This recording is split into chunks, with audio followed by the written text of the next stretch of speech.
Dan siapa merintangi pertemuan keagamaan atau menghalangi ibadah diancam pidana penjara paling lama 1 tahun 4 bulan. Jadi saya setuju sama ini ya. Pembubaran ibadah Kristen itu semakin parah dan semakin menjadi-jadi adalah akibat dari tidak ada konsekuensi hukum terhadap pelaku. Jadi sudah bukan saatnya lagi kalian ditampar pipi kanan kasih pipi kiri. Karena diamnya kalian itu justru membuat pelaku intoleran berani bubarkan ibadah lagi.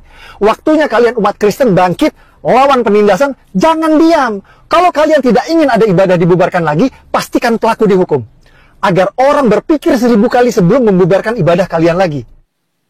Bismillah abi wal ibni wal rohil kudus ilahu wahid. Pada video kali ini teman-teman sekalian kita akan membahas yang mengenai seorang PNS ya, Yayi Susilawati yang membubarkan paksa ibadah GPIB di Kabupaten Gresik ya, di sebuah perumahan di sana. Ternyata teman-teman sekalian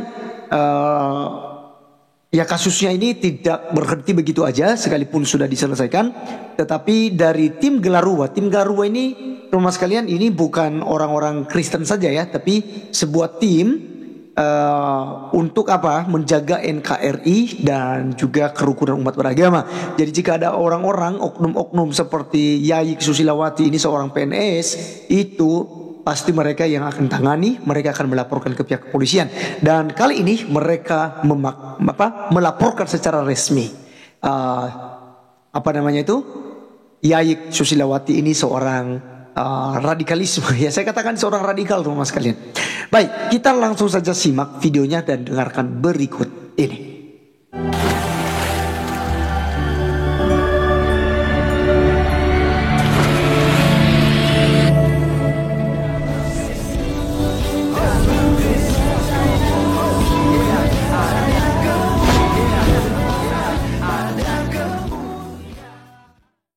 Atas nama organisasi dan umat Kristen seluruh Indonesia akan melaporkan seorang aparatur sipil negara yang bernama Yayi Susilawati dari SMA Negeri 1 Cermen Gresik, Jawa Timur ke Barreskrim Polri pada hari Senin 13 Mei 2024 yang bersangkutan membubarkan paksa jemaat GPIB pada hari Rabu 8 Mei 2024 pukul 19.00.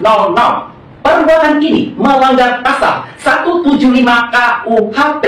Barang siapa merintangi pertemuan keagamaan atau menghalangi ibadah diancam pidana penjara paling lama 1 tahun 4 bulan. Jadi saya setuju sama ini ya. Pembubaran ibadah Kristen itu semakin parah dan semakin menjadi-jadi adalah akibat dari tidak ada konsekuensi hukum terhadap pelaku. Jadi sudah bukan saatnya lagi kalian ditampar pipi kanan kasih pipi kiri. Karena diamnya kalian itu justru membuat pelaku intoleran berani bubarkan ibadah lagi. Waktunya kalian umat Kristen bangkit lawan penindasan, jangan diam. Kalau kalian tidak ingin ada ibadah dibubarkan lagi, pastikan pelaku dihukum. Agar orang berpikir 1000 kali sebelum membubarkan ibadah kalian lagi. Penjarakan pembubar ibadah. Teman-teman sekalian, itulah videonya yang kita sudah lihat bersama ya. Dan teman-teman kalian bisa mendengar sendiri bahwa dari pihak muslim sendiri seperti Abu Canda itu sudah memang seringkali geram ya terhadap kaum intoleran dan radikalisme, bahkan pembubaran ibadah ini. Dan apa yang dikatakannya tadi bahwa memang konsekuensi hukum itu kepada para pelaku itu belum pernah ditegakkan seberat-beratnya. Padahal sebenarnya undang-undang KUHP itu kan seperti yang dibacakan oleh dari tim Gelarua itu harus sebenarnya teman-teman sekalian harus diberikan efek jerah ini. Tetapi ya kita lihat teman-teman bahwa hal ini justru tidak ada tindakan hukum yang keras untuk mereka para pelaku ini. Dan kita berharap bahwa hal ini akan ditegakkan seadil-adilnya ya.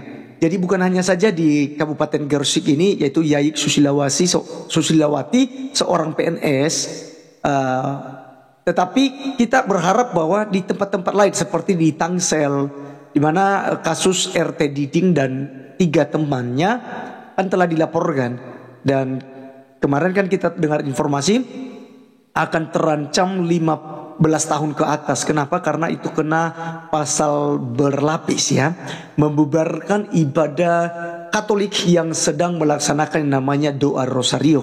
Padahal itu tidak pakai toa, tidak pakai apa-apa begitu ya untuk pengeras suara mereka. Tapi ya kaum keledai liar, ya kaum kandrun dan juga kaum yang katanya beragama, ya itu tidak senang ya. Kalau kita lihat dalam Alkitab bahwa yang tidak senang terhadap ibadah adalah iblis, perbuatan iblis. Nah, jadi teman-teman bisa tebak sendiri mereka ini seperti apa ya? Apakah majelis ini ya manusia jenis iblis begitu ya? Nah, kita memang diajarkan ya. Ada banyak sekali yang kemudian teman sekali yang saya sampaikan saat ini berpikir bahwa ajaran kasih itu ya seperti ini gitu. Biarkan saja.